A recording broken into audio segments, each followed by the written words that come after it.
Welcome to another episode of Joshing. I am your host, Joshua Penteleresco, and I'm writing stuff. And I'm podcasting too, as this is now my 22nd episode of Just Joshing. I can't believe I've done over 20 of these already. Okay, so I'm going to talk about something I've talked about on my blogs a little bit. I've talked about on a couple mediums, and I talk to people about all the time. And that's about being yourself. Tonight, I actually just got back from a concert. I'm sore. I did some moshing tonight, which is kind of sweet. I actually enjoy a good mosh when I get the opportunity. Although it was a small mosh, only like 3 or 4 of us, but it was fun. The Shillelaghs was the band that I got the mosh to. They're a local Calgary band. They're going to be on the podcast at some point down the road. And yeah, they had just really, really good energy, and it was so fun to be out there and just let cut loose. I don't get to do that very often, and when I do, it's fun, it's glorious, it was great. I got to meet the band afterwards. One of the guys, one of the guys in the band is a friend of mine. It was really, really fun to actually finally hear him play. And like I said, they're a great band. If you are in Calgary and you have a chance to do the Shillelaghs actually perform, you should. They are incredibly fun, lots of energy, up-tempo. They got a very Irish thing. Personal note, the flute player, in my opinion, might be the biggest badass of the group, only because she's playing a flute, and that is tough to compete when you got a full ensemble there with an accordion, guitars, drums, but you can hear loud and clear. Like, you can hear her part if you listen for it. It's really, really cool. But that whole band is really fun, man, and they're great, and I cannot recommend them enough. I might be moshing with some of those guys, actually, when when Amon Amarth comes to town next month, which will be really cool. The other act, I kind of went and saw the Shillelaghs by accident. They ended up going to Vern's, which is a great little bar. Again, another great little place. You want to see some great local music, that is the bar to go to.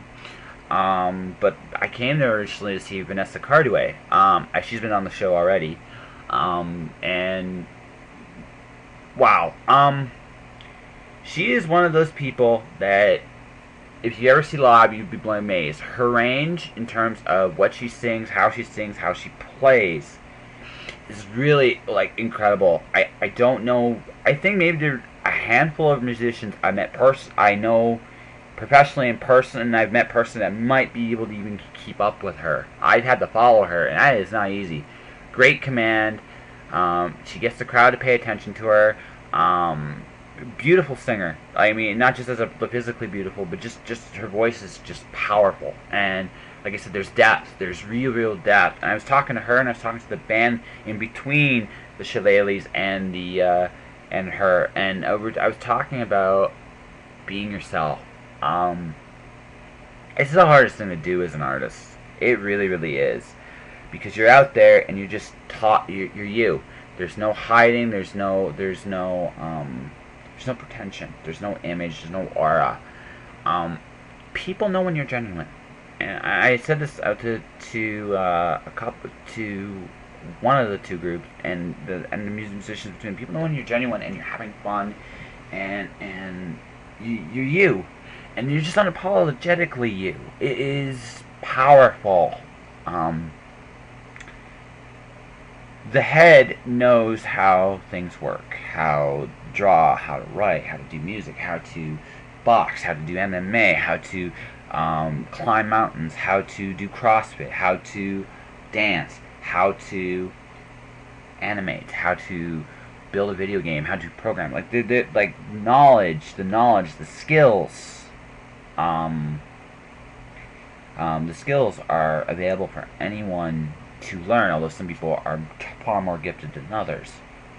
That's fine, but really, it comes down to the heart.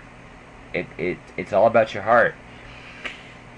People will not just respond to skills, no matter what you got. Skills are good. Talent gets you noticed, no question about it. But it's not just talent that makes you successful, because talent is everywhere. I look on my Facebook feed every day, and I'm actually amazed at how incredible the people I know on my Facebook feed are. There's 806 people, and on there, and outside of the one that blocked me, yeah, Yes, even I've been blocked on Facebook. Outside the one that blocked me, I can look at my list and it's incredible. I have best-selling authors. I have comic book artists. I have musicians. I have a professional wrestler on my on there. I have people that just do the daily grind of life. I have one guy that makes me laugh. He's got the evilest mustache I've ever seen. It's just fantastic. I have so many just different, wonderful, amazing people, and they're who they are, and they don't apologize. And when you go out there and when you're performing, whatever it is you're doing, you got to keep it real. You got to be you, because that's what it's all about. It isn't the song, it isn't the writing, it isn't the piece of art, it isn't the painting, it isn't your product. Ultimately, you're selling. It's yourself. You are putting yourself out there where people can actually look at you, and when people want to support you, they'll look at your products. And that's the truth. That's what it comes down to. And that's, I think the real secret. And I said this to a couple of musicians there. I said this and I say this to everybody. The truth is, we don't get told this often enough. Like, anybody listening to this, anybody I've met, anybody that does what they do, and they're serious and they're passionate about what they're doing, you're incredible.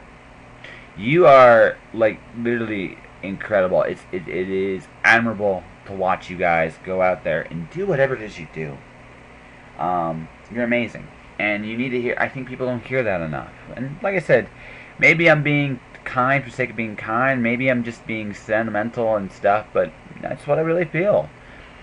I don't think anybody needs to fail at what they do. I don't think anybody needs to be undiscovered. I don't think anybody needs to be part of a crowd. We can all stand out, and we all can do, and we all do wondrous things every day. And I want every one of you guys to succeed listening to this. I want everybody that's not listening to this to succeed. I don't wish any ill will to anyone. I don't think there's competition. I don't think it's just we all are trying to do, and we're all struggling to try to do whatever it is we want to do. And, far be it, that's enough. That's as much negativity as anybody needs. We just need to do and be ourselves. And like I said, I think that's the real secret to success. So, anyway, this week I am talking to the one and only Chuck Miller. Chuck is an amazing writer. I know I've used the word amazing quite a bit, but no, he's really, really good. He's able to combine a certain dark wit and humor, dark humor, with a like just a really relatable, down to earth kind of deal with his style. There's something to it. It's a unique voice. It really stands out in what he does. It's his way of looking at the world. It's really, really cool, and it was great having a conversation with him, which I did right before Christmas. So it's great to finally have this conversation out in the open. And like I said, Chuck's an incredible dude, nice guy. Like I said, kind of one of my tougher interviews, because again, he's so quiet. And Chuck, like I said, if you're listening to this, I'm not even saying that with any disrespect. It's just sometimes with people, it's harder to find the connection. But once you find it, I mean, Chuck's a good dude, man. He's really, really cool. He's one of a kind. The Black Centipede is a fantastic work of fiction, and everybody should pick it up. It's great pulp. If you love pulp, this is your book. And Chuck's amazing. And like I said, I'm going to get right to it. But first, we're going to do a word from my wonderful sponsor, in which case, me. Tired of buying t-shirts, coffee cups, and other memorabilia that all podcasts seem to have? I sincerely hope not, because I'm jumping aboard this gravy train right now. That's right. You can be the proud owner of a Just Joshing t-shirt, photographic print, and coffee cup at my Redbubble store. Redbubble has one-click ordering and will ship anywhere in North America. Check out http://worldwideweb.redbubble.com/people/jpenteloresco for more details. Hello. Hello, Chuck. How you doing? Yeah, hello. Can you hear me? I can hear you loud. All right. Wow, we made it. We finally made it. Yes. Yes. Well, here we are. Yeah. Yeah. How you doing? Sore. I just got off my day job. It's the busy time of year. So, Oh yeah, you said you were doing moving over the weekend too. oh yeah, normal run-of-the-mill stuff for me. The move is easy. But Oh, oh no, well, okay. yeah. Well, like I said, I'm used to throwing heavy things around, so. Uh-huh. But such as it is. So I'm just letting you know right now we are officially being recorded for the podcast. Okay. So first and foremost, I gotta say, getting you on this show has been like trying to hunt down a ninja. Well, yeah, it's been chaotic lately. What's been going on, man? Or is All kinds of things. all kinds of things? Can you give me an example? A wonderful. Well, we've had all sorts of things. There was a death in the family recently, and I was in the hospital myself for a while, and various other things have been going on. We've been moving ourselves and trying to sell an old place and fix it up, and so it's been, Oh wow, are you okay? like that. Oh yeah, I'm fine. I'm making sure because you sound like you went on a hospital trip, so. It's like, Well, that was a couple of months ago, but okay, but that was just part of the overall thing. Yeah, so you've had an up and down year. I'm all right. Yeah. That we have. In Yeah. that case, let's talk about some of the ups. So what have you been excited about this year so far? Well, let's see. I did one of the things I've always wanted to do. One of my bucket list items. I did a Kolchak novel, Nice. and that's going to be out in February. Nice. Ironically, in February. Like, early. I don't know exactly. It says I think the official release date is the 11th, but I'm not sure about that. Don't hold me to It's really that. funny you say that because this show will air for the first week of February. Oh, good. Well, everybody who's listening, be sure and run out and look for this then, because it might be there by this time. So what's the book called? It's called the Kolchak Double Feature. It's actually two novellas, Oh. Penny Dreadful and The Time Stalker. So let's see. So if I were to pitch this in an elevator to me, what are they about? Yeah. So what are they about? Okay. All right. In the first one, Penny Dreadful, I actually teamed Kolchak up with two other Moonstone characters in each of the novels, one in each of the short novels. And in the first one, he meets a private eye named Domino Patrick. And there is a series of murders going on in Los Angeles where Kolchak is now. And apparently they're being done by one of the old Manson girls, a fictional one that I came up with, Penelope Pilagloss was her name, known as Penny Dreadful. And so they're trying to track her down. And Kolchak winds up having to go to San Quentin to visit Manson himself to get some information. That's cool. And So I got that. And no, go ahead. 2 and Time The Time Stalker features a character called Zero that I've done a couple other stories for Moonstone about. And he's sort of a quantum-powered guy. I haven't really defined his powers all that well yet, but he can do various things. And anyway, he ends up in a sort of time travel accident with the vampire that Kolchak met in the early 70s in the first TV movie. Zero encounters him in 1943, and they wind up being propelled forward into the present day. That's awesome. Kind of a nice. And so Kolchak meets the vampire again for the first time. Nice. It's kind of backwards. This is the second time the vampires met Kolchak's met the vampire, but the vampire has never met Kolchak before. Add something to their first encounter. Neat. Yeah. Yes. So congratulations, buddy. That's awesome. Well, thank you. Yeah, I really had fun with it. I hope there'll be more. I mean, there's some problems. Jeff Rice passed away this past summer, who was the creator and the owner of Kolchak. So there may be some problems with his estate getting another contract going. So we don't really know what's going to happen with Kolchak after February, but we're hoping for the best. Too, but if not, hey, at the very least, you can say I did one of my favorite characters at least once. Actually, technically twice. Yeah. Well, I'm glad to have gotten that. I got one anyway. Two. Yeah, that's what I said. So congratulations, brother, from me to you. I'm raising my. I'm raising my tea glass to you. My sister made me some tea glasses for Christmas. So I don't know if you know this. I don't know if you know this. I named my autocorrect Mo. So No, I just named it there. I found like with the phones, I found it's easier. I found when I humanized my autocorrect, I was able to deal with it better. Yeah. And so Yeah. this cup she made has Mo on there, but also has all these autocorrect little things on here as well. It's hilarious. I'm gonna actually probably put this on my Instagram at some point. So raising a glass to you, buddy. Congratulations. Okay, well, thank you. But beyond that, let's see. So you did that. Any other really cool things you were happy about last year? See, I also did a Sherlock Holmes novel for Airship 27.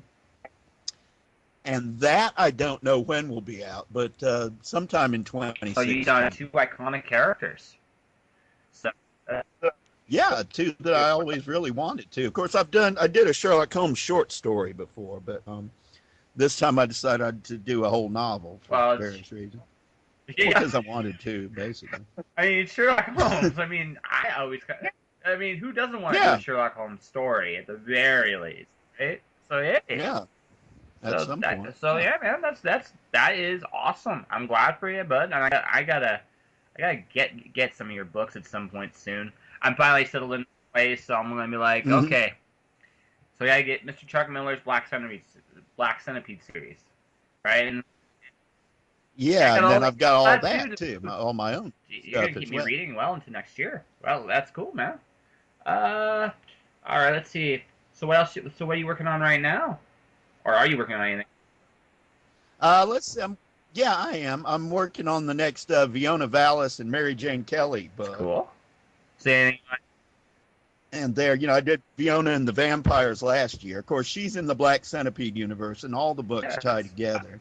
So from timeline perspective, is it farther into the future, same time as the Centipede? Well, actually, this is set in the present day. The Fiona Vallis stuff is. Most of the Black Centipede stories are set in the 30s, but we've established that he's still alive today. And he still interacts with people. And he apparently, I haven't figured out exactly what he's done, but he makes reference to these various mysterious things he's done that stopped him from aging normally and all this. So you set up for another novel down the road. It's like how he finds the elixir of life. Well, maybe, or I may just leave it as a mystery, just some bull crap that he's telling people and nobody really knows. It depends. So I gotta ask you this, since you're one of the few authors I know that has this big giant universe, like his own little universe he plays with. Did you map it all out, or was this something that kind of you fell into by accident? A little bit of both. I've got it like very loosely mapped out, but it's subject to change at any time, and I include a lot of real people and events in it, so that provides a sort of framework. I actually, that's one of the things I actually dig about you the most, is in terms of what I have read of your writing. You do use real people in really, really fun ways. So it's like you get to have your own little interesting take on history. So I'm going to ask you, why did you start doing that? I don't really know. I've just always been interested in history, and I've always liked books. Like, I really enjoyed a series by Max Allan Collins, the Nate Heller books, in which he has this detective character that gets involved in just about every high-profile crime from the 30s and 40s in this series. And I like that. So that may have been where that came from. But it just seemed like the thing to do. There's nothing wrong with that. I mean, at this point, who's to say? We have all this information about these people, but even for all the information we have, we don't really know them. It doesn't really matter who it is, right? Whether it's Thomas Edison or Tesla. Tesla's a very common one. Elvis Presley, right? You name it. Like the early 20th century. Hitler. My goodness. Yeah. Hitler's almost like a meme today, right? So I don't know if that's a good or a bad thing, mind you, at this point, but it's what it is. So, but we all have our own imaginary takes on some real people. So it actually kind of makes sense. I'm actually shocked more people don't do it. Yeah. Yeah. I'm using people that are maybe less well known but I think are more influential than probably the bigger celebrities. People like William Randolph Hearst, who had a huge, influence on the shaping of the media in the 20th century. It's definitely underplayed these days the way the media is. So, yeah. So, what are you looking forward to in 2016, other than hopefully it's not quite such a chaotic 2015? Yeah. Yeah, well, that I would hope that would be part of it. But I'm continuing on. I've been doing, the last thing I did with the Black Centipede characters was the Moriarty Lord of the Vampires trilogy, which started with Fiona and the Vampires, and then jumped back to the 30s for Black Centipede Confidential. And the third part of that will be coming out within the next few months, and that will be the first Dr. Unknown Jr. novel, which is called The Return of Little Precious, and that kind of wraps up the Moriarty thing. So that's you got mapped out for next year besides your bucket list, or you got anything you want to try that's brand new? Well, I'm starting another, what I hope is going to become another trilogy that will follow Moriarty, Lord of the Vampires, and I'm calling it The Reign of the White Centipede. And the Fiona Vallis book I'm working on now will be the first in that. And I don't want to say too much about it because it would give away the ending of the Moriarty trilogy, but it picks up right from there, and the White Centipede returns and causes all kinds of chaos. You got a really, really mapped out world. So do you have an idea how it all ends? If it does it end at all, or do you just are you just kind of go? No, I think it just probably keeps going and going. I don't have any, desire to end it, and I haven't mapped out an end game for anybody. I mean, they can all go on forever. That's as far as I'm concerned. Do you have it? Okay, I'm going to ask you an evil question now. Here's the evil one. Do you like any particular character more than any other in terms of writing them? Yeah. I enjoy Fiona Vallis, actually, because I do all the stuff in first person for these characters. And Fiona's kind of loopy and plays kind of fast and loose with language, and she tends to just run on and babble at times, and I really enjoy doing that. I gotta read that. I really, really gotta read your stuff. I'm sorry I haven't. She makes up her own rules of language and everything else, and her thinking is kind of chaotic, and I just really enjoy her, and I like, getting into character and doing a whole book as her. It's actually, kind of liberating. You sound like you're one of those very quiet dudes, and you just kind of go with it. And with her, it's like, I can say anything I want as long as I do it this way, and this is great, that kind of thing. That's the impression I'm getting. Maybe I'm wrong with that, but... Yeah. Yeah, she's more of an innocent than the other characters. I see them all kind of as part of me. I think the Black Centipede is who I would be if I just didn't care anymore and all restraints were removed. And Fiona is more like the inner child type. And then my third narrator, the one who does the Dr. Unknown Jr. stuff, Jack Christian, he's just more or less me as I am. Isn't a bad thing. The best thing about characters is, they all come from you in some form or fashion. And I've said this on a few podcasts. I'll say here, I found that your best characters are the ones where you know who you are and you know who they are, because there's usually something really real and tangible about experience, like your experiences, and whether you talk about them directly. I'm currently working on, you're gonna I think dig this, Steampunk Santa Claus. Right? Oh yeah, right. Nicholas and the Skyship Rudolph, and it's a cargo trip run. It's not an actually he goes around the world in a sleigh, but he has to fight pirates, which coincidentally are called the Reindeer Gang. The Emperor in his world is Emperor Ebenezer. I think you of all people actually get a kick out of that. Yeah. And but the thing the thing about this story with me is when I was a kid, I would go with my dad on the road, right? He's a truck driver back then, and I would be able to go on trips with him, and we would travel, and we would we would get to actually see. I got to see a lot of cool parts of the United States. I lived in Canada, but I would go with him across the border, and I saw Chicago at like 8 years old, and I still remember it as one of my favorite trips ever.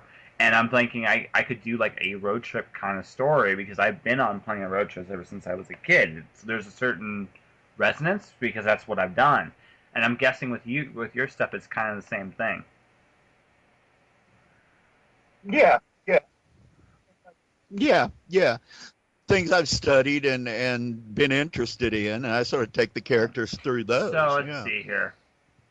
So going on, you got 3 books coming out next year. So you gonna slow down at this point, or you just try to go faster and faster these days?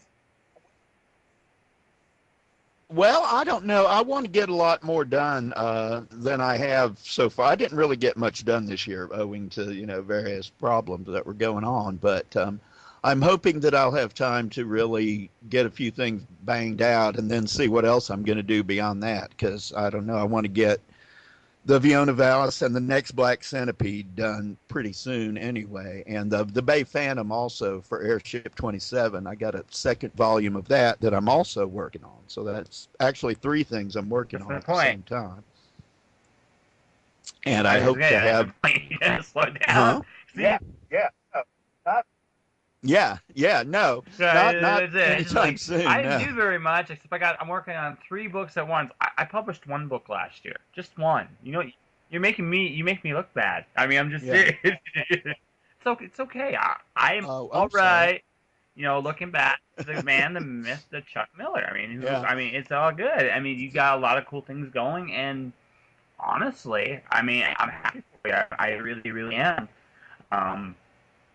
We all have to find our own roads to success in our own way, and you definitely, I mean, you're building a whole universe from the ground up. I think that's pretty damn cool, to be honest with you.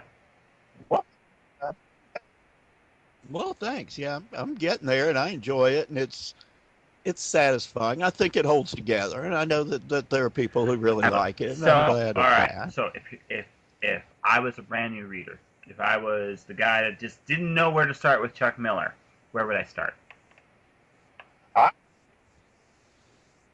I'd start with the first Black Centipede. Yeah, Creeping Dawn, the Rise of the Black Centipede. And then from there?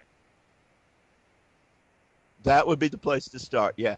And go on from there to Blood of the Centipede, and then I would say next Fiona and the Vampires, then Black Centipede Confidential. And so that is the 4 that are out now. It sounds like 7. Like that. Yeah. So 5 of them. You're getting there. And then so let's see. You like the pulp version of Mercedes Lackey, like Mercedes has this Baltimore series, and she has all this, like, it's a universe. It's timeline forward and backward. It's really, really intricate now compared to what it was. I think it was much like you. It started with 1 series and it just kept going and going and going, and it's grown. I think you're well on your way to that. So I guess I'll ask you this question: have you thought about? I'm not saying anything about your publishers and stuff like that. More along the line of just how maybe your book's presented. Do you have like your own logo or your own like thing for the universe at this point? Like a centipede? No. I don't. Bud, as your friend, I'm making that suggestion. Yeah. That's something you should work on. That's something you should work on because I just talked to another guest literally on Saturday, and the biggest thing is I think today with authors is I think that more than any other time as I can remember in recent history, we're called upon not just to promote our books but promote ourselves, right? And the thing about you absolutely, is you got this really cool universe going. So, I mean, you got a calling card right there. I'm Chuck Miller, and I am the universal architect of the Black Centipede. And when you read the Black Centipede, you'll get this great little insight into this great pulp universe. And you should have something like a key or a like I said, like a logo, right? With a doorway, like maybe a Black Centipede logo. Maybe something that's maybe all inclusive of your characters. I don't know, This is just me this is me putting on my marketing cap with you, just like because you have books. Like I mean, you're gonna definitely do books outside the Centipede universe, but in the Centipede universe, it seems like that'd be kind of a cool way to keep readers informed with kind of like this is part of this world. This is part of this world. Yeah. You know what I mean? Yeah. Yeah. I've got a. Yeah. I've got a one of those the single shot series thing from Prose Press, where they do the ebooks only 99 cents each that come out on a fairly regular basis. They're going to really be kicking in this coming year. And I've got a thing called The Fabulous World of Zenith. Zenith being the city where the Black Centipede lives. And I've done some short stories of related characters like Bloody Mary Jane and some others. I'm just saying maybe what you should do is you got the world, like maybe take that Zenith like logo or that image, shrink it down, and just apply it to all your stuff. I'm not like I said, I'm not trying to tell you what to do. Lord knows, like I got. Yeah, it's just because it just feels like to me you got this really cool universe, and you should. Especially with some of your other stuff that's not necessarily obviously part of the Centipede world. It's a way of letting them know without actually going, you know. It's like, hey, this is also part of this world. You know? So just a random thought as I'm going through this. And like I said, if I'm going too far, don't be afraid to judo chop me through the Skype. It's all good. You know, but I just like I said, man, I want everybody to succeed. So my goal next year is to do Steampunk Santa in my third Watcher book. I've gotten to 2. So like I said, you make me look bad, well, Chuck. That's good. You make me look bad. No, well, I'll slow down. I'll you know. Somehow, but actually, if straight up, man, just as a friend, I'm encouraging you to keep going and keep doing. Hey, make hay while the sun shines, brother. I mean, that's the way it works. It works. All right. Right. We got talked for a 22 minutes and some odd seconds.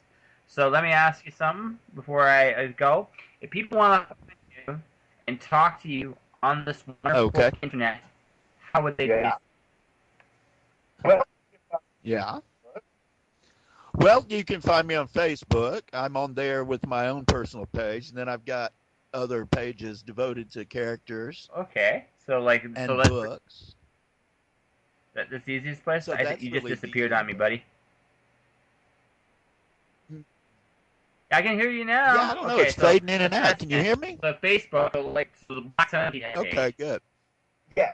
Okay, so we'll start there. Yes. For those of the people that want to enter the world of Zenith, look up the Black Centipede on Facebook, right?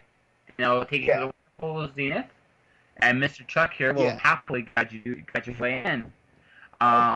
And let's see here. Twitter? Absolutely. Twitter. And Twitter, I'm on at Dr. Twitter. Savannah 99. Right. That's the thing. Now, right. I think it's the second coolest name I've ever seen. You got an Amazon page too? And Amazon. Okay, I've got an Amazon Chuck page. Miller? Okay. Yeah. So, Yeah. On that note, people can find you. I just gotta say, I'm not only jealous of his workload, I am jealous of his Twitter handle. Anything that represents Captain Marvel or Shazam, for those of us not know, is But I mean, anything that has that reference is cool. Yeah. So beyond all that, Chuck, I just want to thank you very much for your time on this wonderful podcast. And I'm glad to have you, man. Thank you. All right, 1 second here before we go. And that was Chuck Miller. Ladies and gentlemen, I want to thank Chuck very much for the opportunity to come on my podcast. It was really appreciated. Like I said, Chuck's a really cool dude. And definitely a one-of-a-kind talent. And I encourage people to pick up the first book in the Black Centipede. You can find Chuck's stuff at Amazon.com/Chuck/Miller. Miller. Really, really talented dude. You can look him also up at http://theblackcenipede.blogspot.com. It gives you a really cool update what's going on with his world. I really encourage people to check it out. Like I said, Chuck's a really good dude, and once again, man, thanks very much. And that's it, really, this week. This is a short but a good episode of Just Joshing. Next week's my last interview from 2015 with the incredibly gifted Jane Bernard. And man, I'm I'm kind of scared because me and Jane are about the same maturity level. Actually, she's probably a little more mature than me, but it's close. It's really close. I had a lot of fun with that conversation, and I think you guys will too. After Jane, we're going to do another comic creator. A little surprise here. This is where we're going to start getting some really cool guests.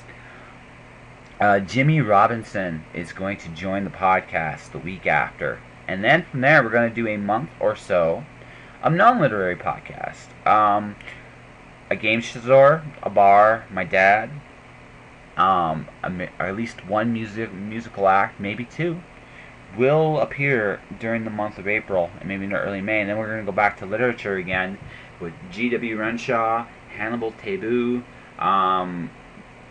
The list of people I'm chatting with in the next few months is actually mind-blowing. It's just some really cool people, all walks of life. You might even see some repeats on the podcast too at some point. It's going to be great. I'm really, really excited for everything I'm doing. Beyond that, well, there's the fact that I'm going to be kind of going the novel mode from April on. I got 2 books to finish, and I'm going to be focusing my time and energy after the next couple few weeks up from doing some podcasts to get nice and ahead on the episodes to worry about my novel and just concentrate on doing the interviews and stuff for the immediate future. Yeah, it's going to be good. I think I'm really excited with what's going on. I've been really inspired by what I did at the reading. Like I said, I just got to keep being me, and I think good things will happen. Hardest thing to say, and this always sounds egotistical, but I'm as amazing as anybody else, and I do my own thing, and I gotta believe that it's gonna take me somewhere. So, for everybody listening, thank you very much. This has been another episode of Just Joshing, and stay inspired out there, everyone, and I'll see you next time.